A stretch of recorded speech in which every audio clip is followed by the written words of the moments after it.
Hello everyone, welcome to my YouTube channel. आगे बढ़ने से पहले अगर आप हमारे चैनल पर नए हैं तो हमारे चैनल को सब्सक्राइब कर लें और बेल आइकन को दबा लें। तो दोस्तों, हमारा आज का टॉपिक है sales talks and its principles, कि सेल्स स्टॉक जो है वो क्या होता है और इसके सिद्धांत क्या होते हैं। सबसे पहले हम सेल्स स्टॉक्स का मीनिंग देखते हैं। सेल्स स्टॉक होता क्या है? ऑल द कन्वर्सेशन, वह सारी conversation that is carried out between the salesman, जो होती है एक सेल्समैन के बीच में एंड द कस्टमर, और एक कस्टमर के बीच में। वह सारी बातचीत जो एक सेल्समैन या कस्टमर के बीच में होती है with the objective of selling the product, एक प्रोडक्ट को सेल करने के लिए, और goods in is called sales talk. कि वह कन्वर्सेशन जो एक सेल्समैन या कस्टमर के बीच में होती है जिसका मेन उद्देश्य होता है सेलिंग करना एक प्रोडक्ट के, सेल्स स्टॉक कहलाता है। ये इसका मीनिंग हो गया।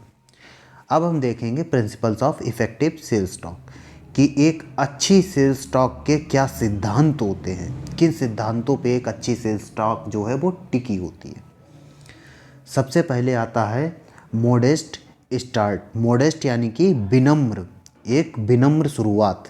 ये पहला सिद्धांत है इफेक्टिव सेल्स स्टॉक का। इसके अंदर क्या होता है, चलिए देखते हैं। In the customer's name is known, if the customer's name is known, अगर कस्टमर का नाम पहले से ही पता है प्रीवियसली बाय द सेल्समैन, जो सेल्समैन है उसको, then he should be called respectfully by his name. तो सेल्समैन जो है उसे एक रिस्पेक्टफुल तरीके से उस नाम को लेते हुए कस्टमर को बुलाना चाहिए। लाइक जैसे प्लीज़ कम इन मिस्टर राज, जैसे अगर कस्टमर का नाम राज है तो सेल्समैन को कहना चाहिए please come in sir Mr Raj. और अगर उसका नाम है हीना तो please come in Mrs Heena, etcetera. And if the salesman doesn't know the customer's name, और अगर सेल्समैन को कस्टमर का नाम नहीं पता है, he should use the words, उसे इन शब्दों का प्रयोग करना चाहिए। वेलकम सर, आइए सर, या वेलकम मैडम, मैडम आपका स्वागत है। इन शब्दों का प्रयोग करना चाहिए। मतलब मॉडेस्ट स्टार्ट, ये पहला सिद्धांत है। मॉडेस्ट यानी कि विनम्र शुरुआत, ये पहला सिद्धांत है। दूसरा सिद्धांत देखते हैं, ये है रिस्पेक्टिबल एटीट्यूड। एटीट्यूड मतलब नज़रिया, रिस्पेक्टिबल मतलब सम्मानित नज़रिया। तो रिस्पेक्टिबल एटीट्यूड होना चाहिए किसी भी सेल्समैन का उसके कस्टमर के प्रति। ये दूसरा सिद्धांत है सेल्स स्टॉक का। देखते हैं इसके अंदर क्या है। Customer is like a paying guest, customer जो है वो एक तरीके से पेइंग गेस्ट होता है टू द सेल्समैन, सेल्समैन के लिए। पेइंग गेस्ट कौन, जो पे करते हैं और रहते हैं, उन्हीं को पेइंग गेस्ट कहते हैं। तो जो कस्टमर है वो एक तरीके से पेइंग गेस्ट होता है एक सेल्समैन के लिए। So he should be treated respectfully, तो ये उसका अधिकार है कि वो रिस्पेक्ट डिज़र्व करता है और उसे रिस्पेक्ट मिलनी चाहिए। And after starting a humble conversation, अब हमने क्या है जो कन्वर्सेशन है वो तो स्टार्ट कर दिया है सेल्समैन ने, मॉडेस्ट स्टार्ट कर दिया था विद द कस्टमर, कस्टमर के साथ। Now the salesman should behave respectful with him. अब क्या है, अब जो सेल्समैन है उसका ये दायित्व तो बनता है कि वो रिस्पेक्टफुल तरीके से कस्टमर से बात करे। During conversation the salesman should not be alert and use such words which do not hurt the customers। अब जो सेल्समैन है उसे अलर्ट होना चाहिए और उन शब्दों का प्रयोग नहीं करना चाहिए जो कस्टमर्स को बुरे लगते हों। तो रिस्पेक्टिबल एटीट्यूड होना चाहिए। ये दूसरा सिद्धांत है या दूसरा प्रिंसिपल है सेल्स स्टॉक का। थर्ड देखते हैं क्या है, paying attention to the customers, customers की बातों को तरफ अटेंशन पे करना, ये तीसरा प्रिंसिपल है। इसके अंदर क्या है वो देख लेते हैं। While talking to the customers the salesman should not talk to the other person, जब जो सेल्समैन है जब कस्टमर से बात कर रहा है उसे अदर लोगों से बात नहीं करनी चाहिए। Otherwise the customer feels ignored, जो कस्टमर है उसे लगेगा कि जो सेल्समैन है वो मुझे इग्नोर कर रहा है, and he can leave the shop without buying anything, और वह उस शॉप को छोड़ के चला जाएगा बिना कोई कारण बताए।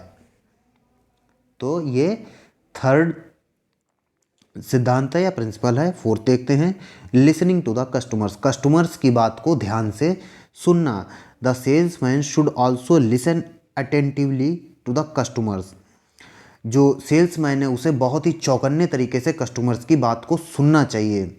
And reply to him as a part from explaining what he himself to say, और उसे रिप्लाई करना चाहिए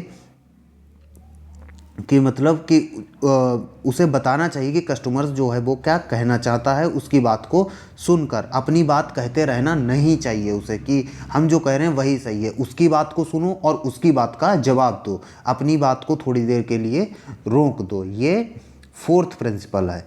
फिफ्थ देखते हैं, क्लियर रिप्लाई, जो सेल्समैन है उसे बिल्कुल क्लियर रिप्लाई देना चाहिए कस्टमर को। All the questions asked by the customer during sales talk, यानी कि सेल्स की बातचीत के समय सारे वो क्वेश्चंस जो कस्टमर्स के द्वारा पूछे जाते हैं should be immediately and clearly answered, वह बहुत ही जल्दी और क्लियरली उनको आंसर देना चाहिए सेल्समैन को। Unclear replies do not satisfy the customer, अब जो अनक्लियर रिप्लाई हैं या जो साफ़ सुथरे रिप्लाई नहीं है वो कस्टमर्स को कभी भी सेटिस्फाई नहीं करते हैं, और ही में मिसअंडरस्टैंड हिज वर्ड्स आल्सो, और वह उसको गलत तरीके से भी समझ सकता है कस्टमर अगर क्लियर रिप्लाई जो सेल्समैन है वो नहीं देता है। ये भी, तो ये फिफ्थ जो है वो फिफ्थ प्रिंसिपल है।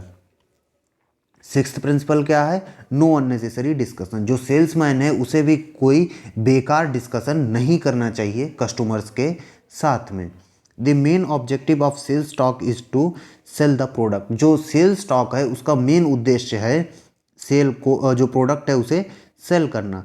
दस the salesman should not engage in unnecessary discussions, तो इसका सीधा सीधा ये निष्कर्ष निकलता है कि किसी भी सेल्समैन को फालतू की जो अननेसेसरी डिस्कशंस हैं उनमें घुसना नहीं चाहिए विद द कस्टमर के साथ, क्योंकि अगर वो अननेसेसरी डिस्कशंस करेगा कस्टमर के साथ तो कस्टमर जो है वो इरिटेट हो जाएगा, and it makes the customers angry, ये उसे गुस्सा दिलाएगा, and they will leave the shop, और जो कस्टमर है वो छोड़कर चला जाएगा। तो ये सिक्स्थ प्रिंसिपल है कि कोई भी अननेसेसरी डिस्कशन हमें नहीं करना है।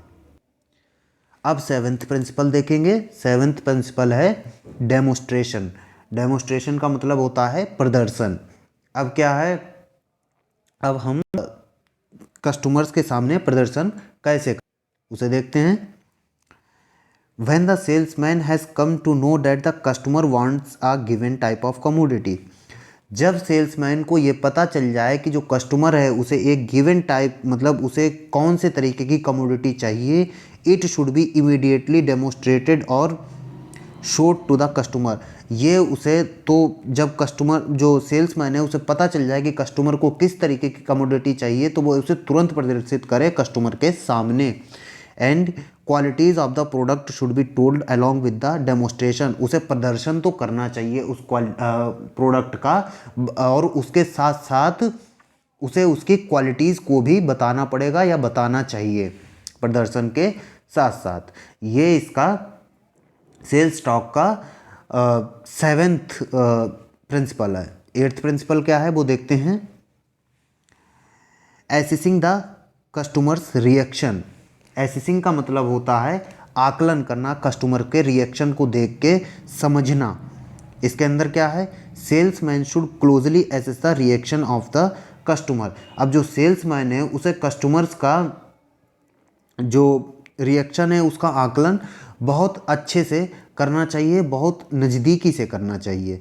ड्यूरिंग हिज कन्वर्सेशन, उसके बातचीत करते समय कस्टमर और जो सेल्समैन है उसकी जब सेल्स टॉक चल रही हो तो उसका रिएक्शन, जो कस्टमर का रिएक्शन है वो सेल्समैन को बहुत ही अच्छे से देखना चाहिए।